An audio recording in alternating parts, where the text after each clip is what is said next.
So in this example, also from Learning Target 1, we have to find the 12th term in the arithmetic sequence 44, 36, 28, and so on.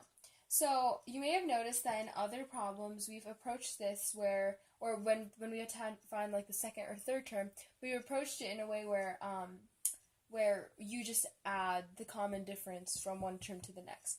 But you have to realize that as we get more complex and we have to find larger terms in a sequence, you can't keep adding the common difference to each and every term, because that would take you a really long time if you had to find, say the 100th term or something. So that's why you have to use the formula that we were given, a sub n equals a1 plus d n minus 1. So the first thing, we can immediately start plugging in values into our formula. So a sub n is what we are trying to find. We are trying to find the value of the 12th term. So that stays the same. A sub n equals a1. So our first term in the sequence is 44. So 44 plus d. Now what is d? What is our common difference? So that basically means how are we getting from one term to the next? Well, 36 minus 44 equals negative 8, and 28 minus 36 is also negative 8. So that is our common difference. So negative 8 times n minus 1. So n is basically the value of the term we are trying to find.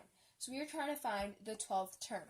So that means n will be our term, because we are trying to find what this value is. So we plug that in here, and so we get a sub n equals 44 plus negative 8 times 11,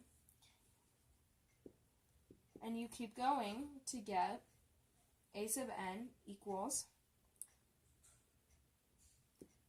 negative 44.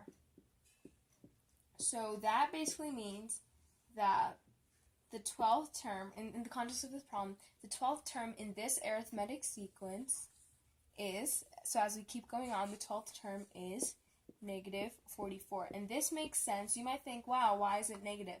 But you have to realize that our common difference was negative 8. So that means that the values kept decreasing as we went on. So it makes sense that the 12th term all the way, so this is the third term, but all the way to the 12th term will be a negative number. And so our answer was negative 44.